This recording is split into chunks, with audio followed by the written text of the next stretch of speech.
ಡಬ್ಬ ತರ ಆಕ್ಟ್ ಮಾಡ್ತಾ ಇದ್ದಾನೆ ಅಥವಾ ಇವನೇ ಹಿಂಗ್ ಅನ್ಕೊಳ್ತಾರೆ. ಬೇಸಿಕ್ಲಿ ಗೊತ್ತಿರೋರು ನಮ್ಮನ್ನ ಜಡ್ಜ್ ಮಾಡೋದು ಇಸ್ ದ ಪ್ರಾಬ್ಲಮ್ ಅಂತ ಅದೊಂದು ಭಯ ಇರುತ್ತಲ್ವಾ. ಬಿಕಾಸ್ ನಮ್ಗ್ ಗೊತ್ತು ನಾವಿನ್ನ ಆ ಟೈಮ್ ನಲ್ಲಿ ಇನ್ನ ಒಳ್ಳೆ ನಟರ ಆಗಿರೋದಿಲ್ಲ. Will still be learning. ಅಂದ್ರೆ ಆ ಲರ್ನಿಂಗ್ ಪ್ರೊಸೆಸ್ ಅಲ್ಲಿ ಜನ ನಮ್ಮನ್ನ ನೋಡಿದಾಗ ಖಂಡಿತವಾಗ್ಲೂ ಇವ್ನು ಡಬ್ಬ ಆಕ್ಟರ್ ಅಂತಾನೆ ಹೇಳ್ತಾರೆ.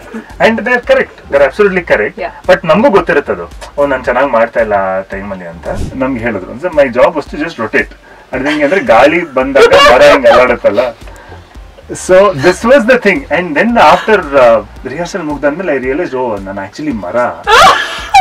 ಸೊ ಮರಕ್ಕೆ ಡೈಲಾಗ್ ಅಂತೂ ಇರಲ್ಲ ಈ ನಾಟಕದಲ್ಲಿ. ಏನ್ ಮಾಡ್ಲಿ, ಇನ್ನು 30 ದಿನ ರಿಹರ್ಸಲ್ಗೆ ಹೋಗ್ಬಿಟ್ಟು ಹಿಂಗೆ ಮರದ ತರ ನಿಂತ್ಕೊಳ್ಬೇಕಲ್ಲ ಅಂತ ಆಗಿದ್ದು.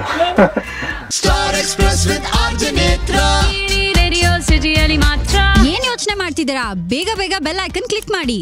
ನಂಗೆ ನೆನಪಿದೆ ಆಕ್ಚುಲಿ. ಅಂದ್ರೆ ದ ಥಿಂಗ್ ಇಸ್ NST ಒಂದು ಬ್ಯಾಂಗ್ಳೂರ್ ಚಾಪ್ಟರ್ ಇತ್ತು ಇಲ್ಲಿ. ಸೊ ಹಾಗಾಗಿ ಇಲ್ಲಿ ರಿಹರ್ಸಲ್ ನಡೀತದೆ. ನನ್ಗೆ ಅವಾಗ ಫ್ರೆಶ್ ಆಗಿ ಓಕೆ ನಾಟಕಗಳನ್ನ ಎಕ್ಸ್ಪ್ಲೋರ್ ಮಾಡೋಣ ಅಂತ. ಐ ರಿಮೆಂಬರ್ ನೀನ್ ಏನಾಗಿದ್ದೆ ಅದ್ರಲ್ಲಿ ಹೇಳಿದ್ದೆ ನೀನು, ಏನ್ರಿ ನಿನಗೆ ರೋಲ್ ಎಲ್ಲ ಕೊಟ್ಟಿದಾರ ನಿನ್ಗೆ ಅಂತ.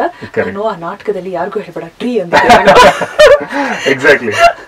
ಐ ಥಿಂಕ್ ನನ್ಗೆ ಏನಾಗಿತ್ತು ಅಂತ ಹೇಳಿದ್ರೆ, ನಾನು ಫಸ್ಟ್ ಓಕೆ ನಾಟಕ ಮಾಡೋದಕ್ಕೆ ಚಾನ್ಸ್ ಬೇಕು ಅಂತ ಹೇಳಿ ಹೋಗ್ಬಿಟ್ಟು ಚಾನ್ಸ್ ಕೇಳ್ತಾ ಇದ್ದೆ. ಅಂಡ್ ಅವಾಗ ಆ ನಾಟಕದಲ್ಲಿ ನನಗೆ ರಿಹರ್ಸಲ್ಗೆ ಕರ್ಸ್ಕೊಂಡ್ಬಿಟ್ಟು ನಾನು ಸ್ಟಾರ್ಟಿಂಗ್ ಅಲ್ಲಿ ಓಕೆ ಎಲ್ಲ ತುಂಬಾ ಸೀನಿಯರ್ ಆಕ್ಟರ್ಸ್ ಇದ್ರು. ರೀಡಿಂಗ್ ನಡೆಯೋದು, ಪ್ರತಿದಿನ ನಾನು ರೀಡಿಂಗ್ ಹೋಗೋದು. ಸೊ ನನ್ಗೆ ರೀಡಿಂಗ್ ಮಾಡೋದಕ್ಕೂ ನನಗೆ ಅವಕಾಶ ಇರಲಿಲ್ಲ. ಆಮೇಲೆ ಐ ಥಿಂಕ್ ಅವ್ರು ಬ್ಲಾಕಿಂಗ್ ಮಾಡೋದಕ್ಕೆ ಸ್ಟಾರ್ಟ್ ಮಾಡಿದ್ರು. ಬ್ಲಾಕಿಂಗ್ ಮಾಡಿದಾಗ್ಲೂ ಕೂಡ ನನಗೆ ಏನ್ ಮಾಡ್ಲಿ ಅಲ್ಲಿ ಅಂತ ನಂಗೆ ಗೊತ್ತಿಲ್ವಲ್ಲ, ಯಾಕಂದ್ರೆ ನನ್ಗೇನು ರೋಲು ಇಲ್ಲ, ಏನು ಹೇಳಿರ್ಲಿಲ್ಲ. ಸೊ ಅವಾಗ ನಮ್ಮ ನಿರ್ದೇಶಕರು ಓಕೆ ನಿಲ್ಸವ್ರು ಸ್ಟೇಜ್ ಮೇಲೆ. ಓಕೆ ಏನೋ ಲೈನ್ ಬರುತ್ತೆ ಇವಾಗ ಅಂತ ನಾನು ಕ್ಯೂರಿಯಸ್ ಆಗಿ ಕಾಯ್ತಿದ್ದೆ. ಏನೋ ಹೇಳ್ತಾರೆ ಇವಾಗ ಲೈನ್ ಹೇಳೋದಕ್ಕೆ, ಟ್ರೈ ಮಾಡೋಣ ಅಂತ. ಅಂಡ್ ದೆನ್ ಅವ್ರ ಅವಾಗ ಕೈನ ಸ್ವಲ್ಪ ಮೇಲೆತ್ತಿ ಅಂತ ಓಕೆ ಬಂದಿದೆ, ಇದೇನಕ್ಕೆ ಏನೋ ಗೊತ್ತಾಗ್ತಲ್ವಲ್ಲ ಏನು ಅಂತ ನೋಡಿದಾಗ ಓಕೆ ಇಲ್ಲಿ ಹಿಂಗೆ ಮೂವ್ ಆಗ್ತಾ ಇರಿ, ಹಿಂಗೆ ತಿರುಗಿ ಅಂತ ನಮ್ಗೆ ಹೇಳಿದ್ರು. My job was to just rotate. ಅದ್ ಹೆಂಗೆ ಅಂದ್ರೆ ಗಾಳಿ ಬಂದಾಗ ಮರ ಹಿಂಗೆ ಅಲ್ಲಾಡುತ್ತಲ್ಲ. So this was the thing. And then after rehearsal ಮುಗ್ದಾದ್ಮೇಲೆ I realized, ನಾನು ಆಕ್ಚುಲಿ ಮರ. ಸೊ ಮರಕ್ಕೆ ಡೈಲಾಗ್ ಅಂತೂ ಇರಲ್ಲ ಈ ನಾಟಕದಲ್ಲಿ. ಏನ್ ಮಾಡ್ಲಿ, ಇನ್ನು 30 ದಿನ ರಿಹರ್ಸಲ್ಗೆ ಹೋಗ್ಬಿಟ್ಟು ಹಿಂಗೆ ಮರದ ತರ ನಿಂತ್ಕೊಳ್ಬೇಕಲ್ಲ ಅಂತ ಆಗಿದ್ದು. ಅಂತೂ ಆಫ್ಕೋರ್ಸ್ ಮರದಿಂದ ಇವತ್ತು ಹೆಮ್ಮರವಾಗ್ತಾ ಇರುವಂತ ಆಗ ಪ್ರಾಸೆಸ್ ನಲ್ಲಿ ಆಫ್ಕೋರ್ಸ್. ಬಟ್ ಅಲ್ಲಿಂದ that journey off from somewhere ಅಂದ್ರೆ ಸೀಕಿಂಗ್ ಜರ್ನಿ ಇತ್ತು ಅವರಿಗೆ. ಏನೋ ಮಾಡ್ಬೇಕು ಬಟ್ ಏನ್ ಮಾಡ್ಬೇಕು ಗೊತ್ತಿಲ್ಲ, ಇದೇನೋ ಇಷ್ಟ ಇದೆ ಬಟ್ ಹೆಂಗೆ ಅಂತ ಗೊತ್ತಿಲ್ಲ, ಯಾರನ್ನ ಮಾತಾಡಿಸ್ಬೇಕು ಅಂತ ಗೊತ್ತಿಲ್ಲ. ಐ ಥಿಂಕ್ ಇಡೀ ಜೀವನ ನೀನ್ ಸ್ಟೇಜ್ ಹತ್ತಿರ್ಲಿಲ್ಲ ಸ್ಕೂಲಲ್ಲಿ. ಆ 10th ಸ್ಟ್ಯಾಂಡರ್ಡ್ ಆದ್ಮೇಲೆ ಏನಾಯ್ತು ಆತರ?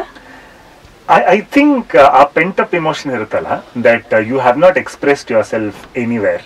ಅಂದ್ರೆ because you know me so well, ಅಂದ್ರೆ you know that. So till ಆ ವಯಸ್ಸಿನವರೆಗೂ ನಿಮ್ಗೆ ಗೊತ್ತಾ, mean I had not come on stage or express myself at all. Literally ತಪ್ಪಬೇಕಾಗಿತ್ತು ರಿಷಿ ಸ್ಟೇಜ್ ಮೇಲೆ ಹತ್ಕೊಂಡು ವಾಪಸ್ ಬರ್ತಾ ಇದ್ದೆ. ವೆರಿ ನರ್ವಸ್ ಪಬ್ಲಿಕ್ ಸ್ಪೀಕಿಂಗ್ ಮುಂದೆ ಆಗ್ಲಿ ಅಥವಾ ಸ್ಟೇಜ್ ಮೇಲೆ ಹೋಗೋದಕ್ಕೆ very nervous. But I think after a certain age you are like okay you know that same thing starts pushing you. It's like now it's time for you to go, now it's time for you to go ಅಂತ ಅದೇ push ಮಾಡಕ್ start ಮಾಡುತ್ತೆ. And I think ನಮ್ಮ societal conditioning ಇರುತ್ತಲ್ಲ, ನಾವೇನಾದ್ರು ಮಾಡಿದಾಗ suddenly ಇದನ್ ಮಾಡ್ತಾ ಇದ್ದೆ ನೀನು ಅಂತ ಸಡನ್ಲಿ ಸ್ಪಾಟ್ ಲೈಟ್ ಬಂದ್ಬಿಟ್ಟಾಗ then you feel more shy and embarrassed. ಮತ್ತೆ ಶೆಲ್ ಗೊಟ್ಟೋಗ್ತಾರೆ. And then when you go and meet people who you don't know at all, ನಿಮ್ಗೆ ಗೊತ್ತಿಲ್ಲದೆ ಇರೋ ಜನದ ಮಧ್ಯೆ ಹೋದಾಗ then ಯಾರು ನನ್ ಗುರ್ಸಲ್ಲ ಇಲ್ಲಿ. So I can be my self ಅನ್ನೋ ಒಂದು ಕಂಫರ್ಟ್ ತರ ಬಂದಿರುತ್ತಲ್ಲ. ಸೊ ಹಾಗಾಗಿ ನನಗೆ ನಾಟಕದ ರಿಹರ್ಸಲ್ಗೆ ಹೋದಾಗ ಅಲ್ಲಿ ಯಾರು ಗೊತ್ತಿರ್ತಿರ್ಲಿಲ್ಲ. So nobody there to judge me, nobody to even look at me. ನಾನು ಅಲ್ಲಿ ನಿಂತ್ಕೊಂಡು ಏನ್ ಮಾಡಿದ್ರು ಕೂಡ nobody will even care. So ಹಂಗಾಗಿ maybe that was like say okay I don't have to worry about ಯಾರನ್ನ ನನ್ನ ನೋಡ್ಬಿಟ್ಟು ಇವನೇನ್ ಡಬ್ಬ ತರ ಆಕ್ಟ್ ಮಾಡ್ತಾ ಇದ್ದಾನೆ ಅಥವಾ ಇವನೇನ್ ಹಿಂಗ್ ಅನ್ಕೊಳ್ತಾರೆ. ಬೇಸಿಕ್ಲಿ ಗೊತ್ತಿರೋರು ನಮ್ಮನ್ನ ಜಡ್ಜ್ ಮಾಡೋದು ಇಸ್ ದ ಪ್ರಾಬ್ಲಮ್ ಅಂತ ಅದೊಂದು ಭಯ ಇರುತ್ತಲ್ವಾ. ಬಿಕಾಸ್ ನಮ್ಗ್ ಗೊತ್ತು ನಾವಿನ್ನ ಆ ಟೈಮ್ ನಲ್ಲಿ ಇನ್ನ ಒಳ್ಳೆ ನಟರ ಆಗಿರೋದಿಲ್ಲ. Will still be learning. ಅಂದ್ರೆ ಆ ಲರ್ನಿಂಗ್ ಪ್ರೊಸೆಸ್ ಅಲ್ಲಿ ಜನ ನಮ್ಮನ್ನ ನೋಡಿದಾಗ ಖಂಡಿತವಾಗ್ಲೂ ಇವ್ನು ಡಬ್ಬ ಆಕ್ಟರ್ ಅಂತಾನೆ ಹೇಳ್ತಾರೆ. And they are correct, they are absolutely correct. But ನಮಗೂ ಗೊತ್ತಿರುತ್ತದು, ನಾನ್ ಚೆನ್ನಾಗಿ ಮಾಡ್ತಾ ಇಲ್ಲ ಆ ಟೈಮಲ್ಲಿ ಅಂತ. ಅಂಡ್ ನಮ್ಮನ್ನ ನಾವು ಪ್ರದರ್ಶಿಸ್ಕೊಳ್ಬೇಕು ಜನರ ಮಧ್ಯ ಅಂತ ಅಂದ್ರೆ when we feel we are confident that okay ನಾನು ಚೆನ್ನಾಗಿ ಮಾಡ್ತಾ ಇದ್ದೀನಿ ಅಂತ ಹೇಳಿದಾಗ then we feel confident that okay I can exhibit myself ಅಂತ. ಬಟ್ ಆ ಒಂದು ಪ್ರಾಸೆಸ್ಸಲ್ಲಿ ಯು ನೀಡ್ ದಟ್ ಕಂಫರ್ಟ್ ಅಲ್ವಾ. ಮೇ ಬಿ ಸಮ್ವೇರ್ ದೇರ್ ನನಗೆ ಓಕೆ ನಾವು I need to go express myself ಅನ್ನೋ ಒಂದು ಇನ್ನರ್ ಕಾಲಿಂಗ್ ಎಲ್ಲೋ ಬಂತು. Then somehow one thing led to the other, ನಾಟಕಗಳು ಮಾಡಿದೆ ಅಂಡ್ ದೆನ್ ನಾವು ಫಿಲ್ಮ್ಸ್. ಅಂಡ್ ಯಾ ನಾಟಕ, serial and some point one point ಅಲ್ಲಿ ಏನೋ ಮಾಡಬೇಕು. ಇಂಜಿನಿಯರಿಂಗ್ ಮುಗೀತು, ಕ್ಯಾಂಪಸ್ ಪ್ಲೇಸ್ಮೆಂಟ್ ಆಯ್ತು, ಇಡೀ ಕಾಲೇಜಿಗೆ ಒಬ್ಬರೇ ಪ್ಲೇಸ್ ಆಗಿದ್ದು ಸರ್. ಅಂದ್ರೆ ನನ್ನ ಕಂಪ್ನಿನಲ್ಲಿ I was the only one who got placed. ನನಗೆ ಬೇಕಾಗಿದ್ದ ಕೆಲಸನೂ ಅದೇ, ಅಂದ್ರೆ ನಾನು ಮಾಡಿದ ಸಿವಿಲ್ ಇಂಜಿನಿಯರಿಂಗ್, ಬಟ್ ನನಗೆ ಮ್ಯಾನೇಜ್ಮೆಂಟ್ ರಿಲೇಟೆಡ್ ಕೆಲಸಕ್ಕೆ ಹೋಗಬೇಕು ಅಂತ ತುಂಬ ಆಸೆ ಇತ್ತು. ಸೊ ಹಾಗಾಗಿ ನಾನು ಅಪ್ಲೈ ಮಾಡಿದ ಟೈಟನ್ ಇಂಡಸ್ಟ್ರೀಸ್ನಲ್ಲಿ ಅವ್ರು ಬಂದಿದ್ರು ಪ್ಲೇಸ್ಮೆಂಟ್ಸ್ಗೆ. ಆ್ಯಂಡ್ ದೆನ್ ಅವರು ದೇವರ್ ಆಫರಿಂಗ್ ಮ್ಯಾನೇಜರಿಯಲ್ ಪೊಸಿಷನ್. ಸೊ ಹಾಗಾಗಿ ನನ್ಗೆ ಅದೇ ಬೇಕಾಗಿತ್ತು. And thankfully I got placed. And but ಅಂದರೆ like I said, now when I look back it it, what I feel is sometimes when you truly want something ಅಲ್ಲ, ಅವಾಗ we have to keep our ego side. For example, ಈಗ ನಾನು ಮರ ಆಗ ಅಲ್ಲಿ ಹೋಗಿ ನಿಂತ್ಕೊಂಡೆ ಅಂತ ಹೇಳಿದಾಗಲೂ ಕೂಡ ಐ ಡೋಂಟ್ ಲುಕ್, ಅಂದರೆ ಅದನ್ನು ನೋಡಿ ನನಗೆ ನಾನು ಯಾಕೆ ಇದನ್ನು ಮಾಡಬೇಕು ಅನ್ನೋ ಥಾಟ್ ಅಲ್ಲ. ಇಟ್ ಇಸ್ ಸ್ಟಿಲ್ ಅಬೌಟ್ ಅಲ್ಲಿ ಓಕೆ ನಾನು ಮರನ ನೀನಲ್ಲಿ ಇರಬೇಕು, ಬೆಸ್ಟ್ ಮರ ಆಗ್ಬೋದಾ. ಅಂಡ್ ನಾಟಕಗಳು ಅದನ್ನ ಆಕ್ಚುಲಿ ಕಲಿಸುತ್ತೆ. ಅಂದ್ರೆ to kill your ego, you are not important, you know, the team, the play is more important than anyone else. So keep your ego side. And that learning ಬಹಳ ಮುಖ್ಯ ಆಗುತ್ತೆ actually. Even in films or anywhere where ಗ್ರೂಪಲ್ಲಿ ನಾವು perform ಮಾಡ್ತೀವಿ ಅಂತ ಹೇಳಿದಾಗಲೂ ಕೂಡ we always have to kill an ego.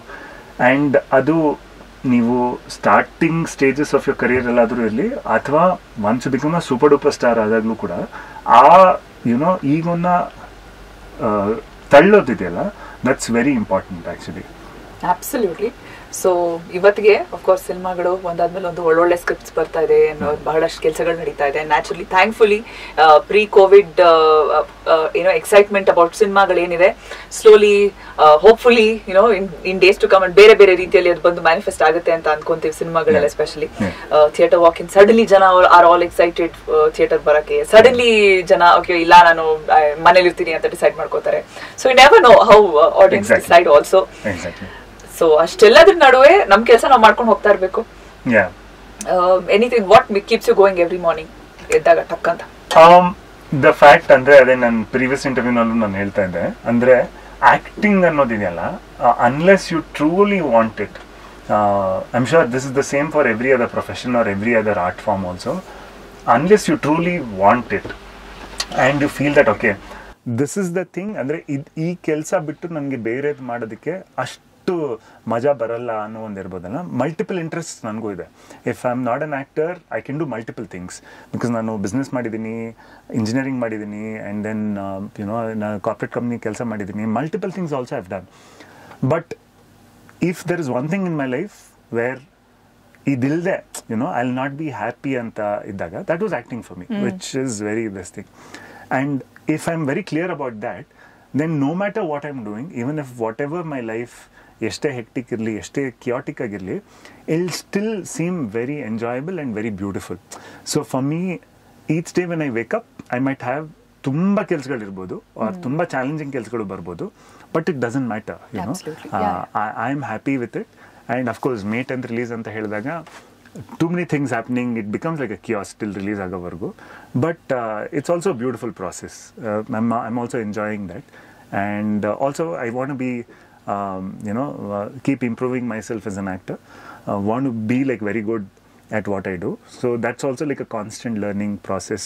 Ee cinema admele next cinemaದಲ್ಲಿ again I want to improve myself, and ಆ ಒಂದು ಕಾನ್ಸ್ಟೆಂಟ್ ಜರ್ನಿ ಕೂಡ ನಡೀತಾ ಇರುತ್ತಲ್ಲ, and that's what makes the working life more beautiful.